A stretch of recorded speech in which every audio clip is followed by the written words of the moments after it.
नमस्कार दोस्तों। विद्या निवास मिश्र द्वारा रचित हल्दी दूब और दधि अक्षत नामक निबंध के बारे में आज हम चर्चा करेंगे। तो मेरे घर की संस्कृति के मांगलिक उपादान मूर्त रूप से हल्दी दूब और दधि अक्षत ही है।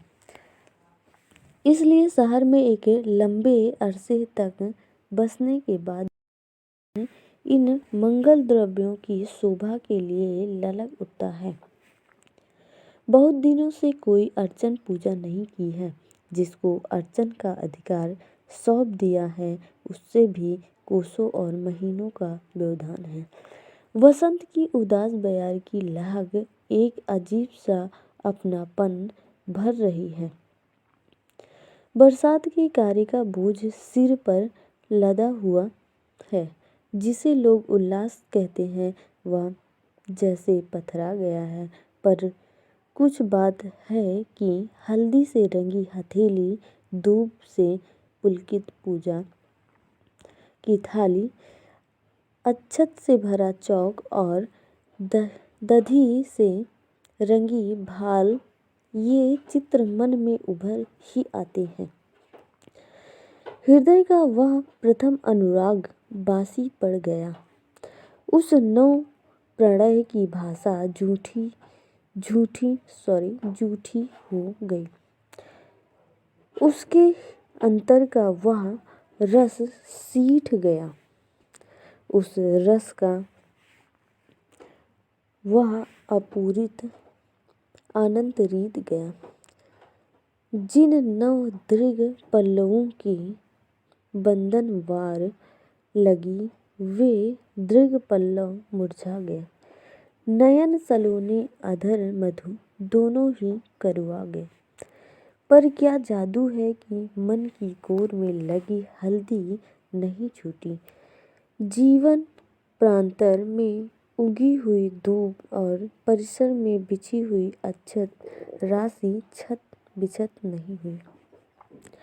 यह जानते हुए भी कि गांव की उस मांगलिक कल्पना में शहरी जीवन का कोई मेल नहीं हो सकता।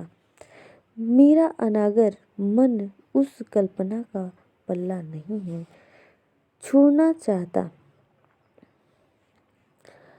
किसी ने प्रतिगामी कहा और किसी ने अपनी कॉफी हाउस या कोको कोला सभ्यता में अखपनीय मानकर दुराग्रही जनवादी या शिष्ट शब्दों का प्रयोग कर प्रगतिशील कहा। पर वह बेचारा गंवार चरवाहा ही बना रहा। उसकी काली कमली पर दूसरा रंग न चढ़ा। उसकी पुरानी बांसुरी से दूसरी टेर नहीं आई।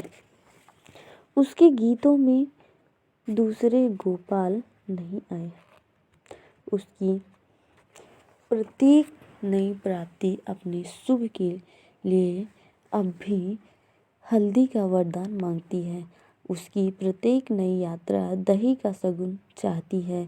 उसकी प्रत्येक नई साधना दुर्वा का अभिषेक मांगती है और उसकी प्रत्येक नई आपूर्ति अक्षत से पूर्णता का आशीष चाहती है। मैं अवश्य हूँ फिरोजी, सुरमई, मुंगिया और चंपई इन रंगों से घिरा हुआ भी नवांकुरित दूब ही हरित पीत आभा की ओर मेरा मन दौड़ ही जाता है।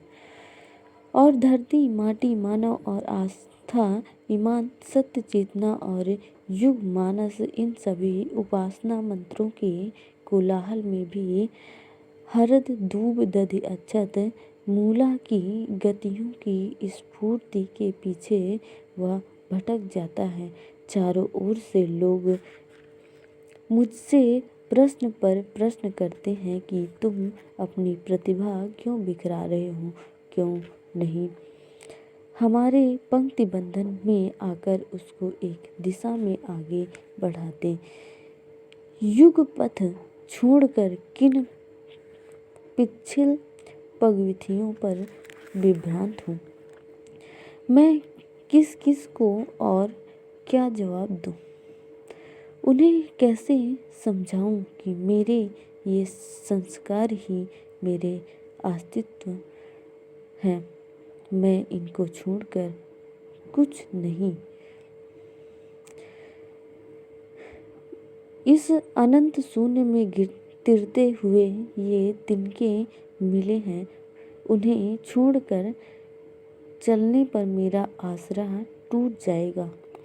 उन्हें कैसे दिखलाऊं कि तुम्हारी योजना, तुम्हारा यज्ञ, तुम्हारी क्रांति, तुम्हारा वाद, तुम्हारी आस्था और तुम्हारा ईमान मुझे ही नहीं, मेरे जैसे हल्दी, दूब और दध अक्षत से अपने मन की मनौती पूरी करने वाले असंख्य गंवार भाइयों को भी छू नहीं पाते।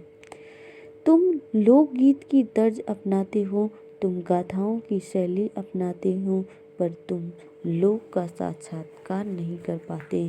तुमसे क्या अपने घर की बात कहूँ, तुम समझ नहीं पाओगे भाई। तुमने तो केवल वसन भूषण ही देखे हैं, तुम शरीर तक नहीं देख पाए। आत्मा तो बहुत दूर की चीज है।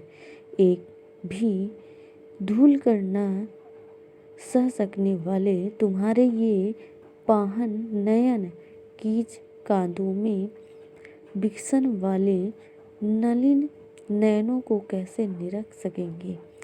पत्थर के चश्मे उतार कर अगर तुम अपने आसपास 100-200 बीघा भी देख सकते हो तो आओ मेरे साथ, मैं तुम्हें दिखलाऊं कि बिना किसी अभियान, आंदोलन या क्रांति के उस धूमावृत पल्ली समाज में एक अखंड अज्ञानल धधक रहा है। उसमें लपट नहीं, ज्वाला नहीं, दीप्ति नहीं, पर एक ऐसा ताप है जो अनाचर के कठोर से कठोर पाषाण को पिघला देगा। रोल्ड गोल्ड की चमक को संवार देगा, जो बुद्धि के अजीर्ण को पचा देगा और जो बुझी हुई ज्योति को उकसा देगा। वह आग हल्दी तथा दूब भरी अर्चन और दधि अक्षतमय सिद्धि की साक्षी है, जिसमें साठी के चौरा और लहालरी दूब से भरी अंजलि लाख बरिस की आयुष वृद्धि करती है। वह आग उस बंधन की साक्षी है जो वन के एकांत की मांग नहीं करता, जो गृह के संकुल में अपनी एकाग्रता सुरक्षित नहीं रख सकता है। वह आग जीवन के उस दर्शन का साक्षी है जो विचल होना जानता नहीं। वह आग उस सिंदूर दान की साक्षी है जिसमें सिंदूर भरने वाला अपने प्राणों का आलोक किसी की मांग में भर देता है। मैं आज भी उस गांव की आज अपने असीम से जड़ता के अंतरतम में अनुभव करता हूँ। मेरे मन में वह याद अब भी ताज़ा है जब मैं दुर्वा छतों से 100 बार चूमा गया था। 30-35 कुल कन्याओं की सेना मस्तक से लेकर जान तक अपनी उंगलियों से दूब अक्षत लेकर वह शक्ति और उमंग के अनुरूप बल लगा कर एक के बाद एक दबाती जा रही थी। इसी व्यापार को चूमने की संज्ञा देकर गीत उच्चरित हो रहे थे। मैं इस चूमने से खींचता जा रहा था। लेखक कह रहा है यहाँ, ऊपर से थोड़ा बहुत शहरी संस्कारों के प्रभाव वश पानी हो रहा था, पर भीतर ही भीतर मुझे ऐसा लग रहा था कि जैसे धूप अक्षत के संयोग के द्वारा अक्षय हरियाली की शुभकामना मेरे अंग अंग को अभिमंत्रित कर रही हूँ। उस चूमने में अधर नहीं मिले, पर जाने कितने बाल किशोर तरुण और प्रौढ़ हृदयों को अपने अपने ढंग से मंगल चेतना का संस्पर्श अवश्य मिला। उस चूमने से मादकता नहीं आई, पर जाने विश्व भर के सहयोग का एक ऐसा आश्वासन मिल गया कि मन में मीठी सी सिहरन पैदा हुई।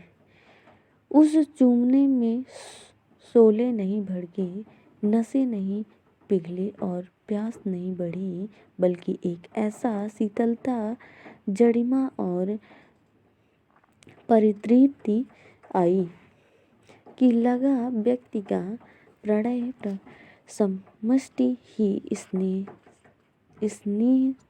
छाया के लिए युगों से तरसता आया हूँ और अब पाकर परितुष्ट हो गया हूँ। आषाढ़ चढ़ते ही मंजरियों में झूम उठने वाली साठर के वे लहराते खेत बरसों से देखने को नहीं मिलते, पर उसके हल्दी रंगे अक्षतों का एक अंजलि से दूसरी अंजलि में अर्पण प्रत्यार्पण और उन अक्षतों के मिस हृदय की एक एक करके समस्त सुकुमार भावनाओं के अर्पण प्रत्यर्पण की स्मृति आज भी हरी है। साठी के धान बैसाख जेठ में रोपे जाते हैं और चिलबिलाती धूप से वे जीवन रस ग्रहण करते हैं। धूप भी पशुओं के खुर से कुचली जाती है, खुरपी से छीली जाती है, कुदाली से खोदी जाती है, हल की नोक से उल्टी जाती है। अहिंसक कहे जाने वाले पशुओं से निर्ममता के साथ चरी जाती हैं और मानवों के सबसे उत्तम वृत्ति रखने वाले खितिहर से सताई जाती हैं, पर वह प्रत्येक जीवन यात्री को वर्षा में फिसलने से बचाने के लिए पावड़े बिछाती है। वह दो खेतों की परस्पर छीना-छोरी की नासनी स्पर्धा को रोकने के लिए शांति रेखा बन जाती है। जरा सा भी मौका मिल जाए या मिले तो फैलकर मखमली फर्श बन जाती है। पनघट के मंगल गीतों का स्वच्छवास पाकर वह मरकत की राशि बन जाती है। शरद का प्रसन्न आकाश जब रीझ कर मोती बरसता है, तब वह धरती की छितराई आंचल बन जाती है और जब ग्रीष्म का कुपित रवि आग बरसाता है, तब वह धरती के धीरज की छां बन जाती है। उस धूप को यदि नारी पूजा की थाली में सजाती है तो उन समस्त अत्याचारों का क्षण भर के लिए उपशम हो जाता है, जिन्हें धूप प्रतिक्षण सहती रहती है। भारतीय संस्कृति का मूल आधार है तितिक्षा, जिसकी सही अर्थ में मूर्त व्यंजना ही दुर्वा है। दुर्वा चढ़ाने का जो वैदिक मंत्र है, वह भी इसी सत्य को दोहराता है। कांडात कांडात प्रारोहन्ति पुरुषः परुष्परिः एवनो दुर्वे प्रतनुः सहस्रेण सतेन च। तितिक्षा ही के कारण उस संस्कृति की एक शाखा उच्छिन्न होते ही दूसरी शाखा निकल आई है। जितने ही उस पर मार्मिक आघात हुए हैं, उतने ही शत सहस्र उमंगों के साथ वह पनपी है। इसी के कारण उसे अप्रतिहत मांगलिक स्वरूप प्राप्त हुआ है और इसी के कारण वह भारत की धरती से इतनी ही अलगी बन रही है कि बिना उसका कोई मांगलिक छिड़काव नहीं संपन्न होता। दुर्वा की नोक से जब हल्दी छिड़की जाती है तो ऐसा लगता है कि तितिक्षा के अग्रभाव से साक्षात सौभाग्य छिड़का जा रहा हो। हल्दी धूप का यह संयोग सत्य को चित्त और आनंद का मंगलमय परिधान देता है, नहीं तो अपने में सत्व निरापद और अशिव है। उसको अपना गौरव चित्त और आनंद के सुखद संयोग में ही प्राप्त होता है। शायद इसीलिए वह सत्य राष्ट्र के प्रतीक में हल्दी और धूप के योग का मध्यमान बन गया है। हल्दी जब तक नहीं लगती तब तक श्वेत से श्वेत वस्त्र अपरिधेय ही बना रहता है। हल्दी जब तक नहीं चढ़ती तब तक कौमार्य अपरिधेय ही रहता है। हल्दी जब तक नहीं पड़ती वह तब तक रसवती अप्रिय ही रहती है। इसीलिए जब अक्षय तृतीया को पहला हल खेत में जाने लगता है तब हल बैल और हलवाहा तीनों ही हल्दी से टीके जाते हैं। जब पहला बीज धरती में पड़ने जाता है तब खेतिहर खेत बीज और कुदाली चारों हल्दी से छिड़के जाते हैं। जब मातृत्व की सफलता में नारी उतरने को होती है तब उसके नैहर से आई हुई हल्दी रंगी पियरी और हल्दी रंगी झंगुरी ही उसको तथा उसके लाल को कुल के समझ प्रस्तुत करती हैं। जब कुमारी सुहागिन बनने को होती है तब उसके अंग अंग को हल्दी की आशीष देती है और नख सिख हल्दी से रंग कर ही सौंदर्य सौभाग्य का सिंदूर दान पाता है। जिसको हल्दी नहीं लगती वह धरती परती पड़ जाती है। जिस पर हल्दी नहीं खिलती वह नारी सौंदर्य का अभिशाप बन जाती है। जिसको हल्दी नहीं चढ़ती वह कन्या आकांक्षा की आछोर डोर बन जाती है, क्योंकि हल्दी के ही गर्भ में धरती का सच्चा अनुराग तत्व छिपा रहता है। हल्दी की ही हल्दी की ही गांठ में स्नेह का आशीष हृदय से आमंत्रण बंधा रहता है। हल्दी में ही रंग कर श्याम दुर्वाभिराम हो जाते हैं और हल्दी के छूने ही से मंगल की प्राण प्रतिष्ठा हो जाती है। इसी से यद्यपि उसके लिए वेद ने आग्रह नहीं किया पर लोक के अंतर का आग्रह था। वह हल्दी मंगल विधि में अपरिहार्य बन गई है। उस हल्दी को संस्कृत वालों ने इसी से वर्णक संज्ञा दी है, मानो वर्ण की सार्थकता हल्दी में ही अर्पित हो गई हो। दूसरे वर्ण इसके आगे अपार्थ हो गए हों। हल्दी वस्तुतः उस लोक हृदय की सुरक्षित थाती है जिसने नए नए देव और मंत्र तो स्वीकार किए पर जिसने उपासना के उपादान वैसे ही संजोए रहे और जिसकी आस्था के रंग वैसे ही चटकीले बने रहे। हल्दी धूप इस देश की संस्कृति को इस रूप और सौंदर्य स्पर्श देते रहे और कमल गंध देता रहा है, पर दधि अक्षत रस तथा शब्द देते रहे। जिस प्रकार शब्द से आकाश भर जाता है उसी प्रकार से अक्षत से अर्चन की थाली भर जाती है। जिस देश के बाहर भीतर सभी आकाशों में युगों से अक्षर ब्रह्म का नाद आपूरित होता रहा हो, उस देश की जन कल्याणी अंतरात्मा को आश्वासन देने के लिए इसी से अच्छत से बढ़कर कोई सामग्री उपयुक्त नहीं समझी गई। और उस अच्छे संस्कृत व्याकरण की महिमा से बराबर बहुवचन में केवल इसलिए प्रयुक्त होता रहा कि बहुजन हिताय का बोध उससे होता है। दही उस संस्कृति की कपिलावाड़ी की साक्षात रसमयी प्रतिभा है।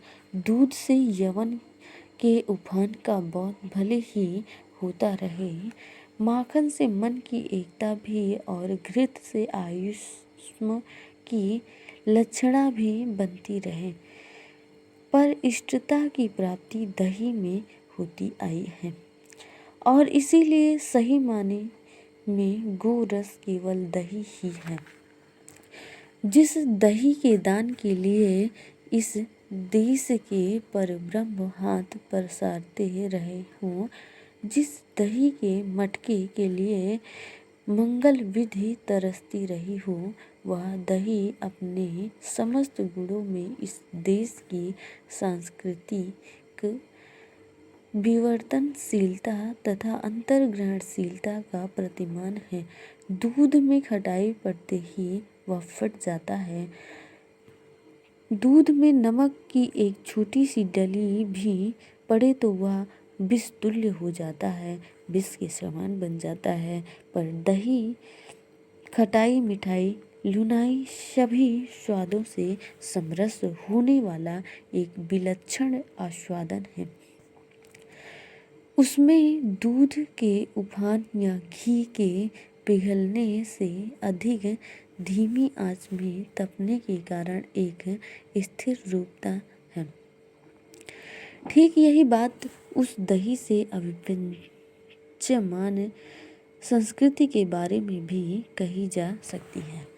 सभी रसों से मेल रखती हुई भी अपने रस में सबको समाविष्ट करती हुई और क्षणिक उताप या द्रवण से अप्रभावित रहकर साम्य निदर्शन करती हुई उस सच्चे अर्थ में दधि से अधिक उर-ईठी बन गई है।